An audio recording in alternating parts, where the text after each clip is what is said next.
यमुना के किनारे धर्मस्थान नामक एक नगर था। उस नगर में गणाधिप नाम का राजा राज करता था। उसी में केशव नाम का एक ब्राह्मण भी रहता था। ब्राह्मण यमुना के तट पर जप तप किया करता था।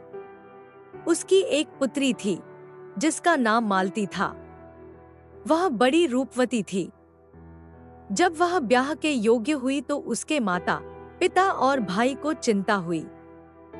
संयोग से एक दिन जब ब्राह्मण अपने किसी यजमान की बारात में गया था और भाई पढ़ने गया था, तभी उनके घर में एक ब्राह्मण का लड़का आया।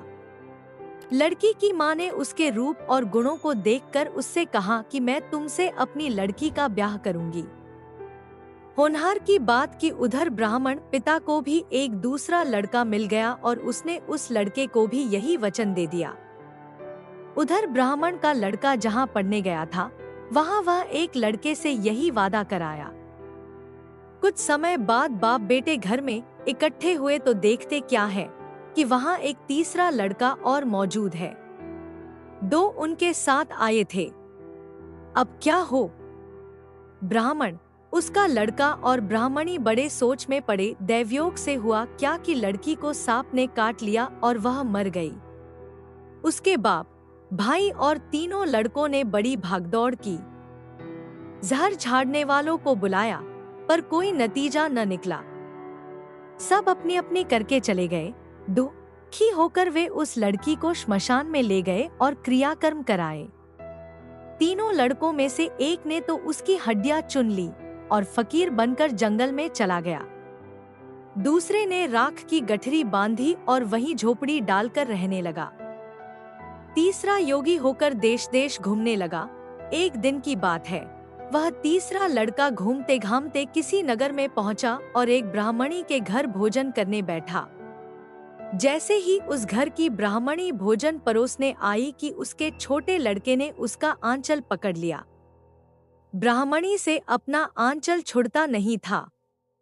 ब्राह्मणी को बड़ा गुस्सा आया। उसने अपने लड़के को झिड़का, मारा पीटा, फिर भी वह न माना तो ब्राह्मणी ने उसे उठाकर जलते चूल्हे में पटक दिया। लड़का जलकर राख हो गया। ब्राह्मण बिना भोजन किए ही उठ खड़ा हुआ। घरवालों ने बहुतेरा कहा पर वह भोजन करने के लिए राजी न हुआ। उसने कहा, जिस घर में ऐसी राक्षसी हो उसमें मैं भोजन नहीं कर सकता।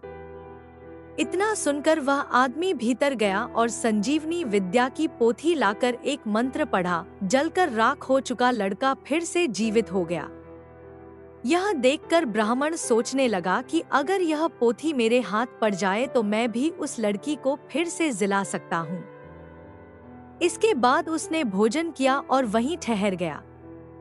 जब रात को सब खा पी कर सो गए तो वह ब्राह्मण चुपचाप वह पोथी लेकर चल दिया।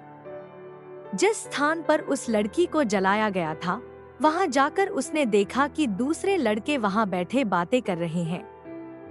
इस ब्राह्मण के यह कहने पर कि उसे संजीवनी विद्या की पोथी मिल गई है और वह मंत्र पढ़कर लड़की को जिला सकता है, उन दोनों ने हड्डियां और राख निकाली। ब्राह्मण ने जैसे ही मंत्र पढ़ा, वह लड़की जी उठी। अब तीनों उसके पीछे आपस में झगड़ने लगे। इतना कहकर बेताल बोला, राजा बताओ कि वह लड़की किसकी स्त्री होनी चाहिए।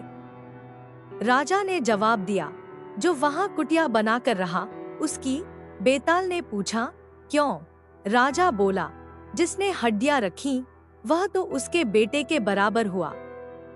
जिसने विद्या सीखकर जीवन दान दिया वह बाप के बराबर हुआ। जो राख लेकर रमा रहा वही उसकी हकदार है। राजा का यह जवाब सुनकर बेताल फिर पेड़ पर जा लटका। राजा को फिर लौटना पड़ा।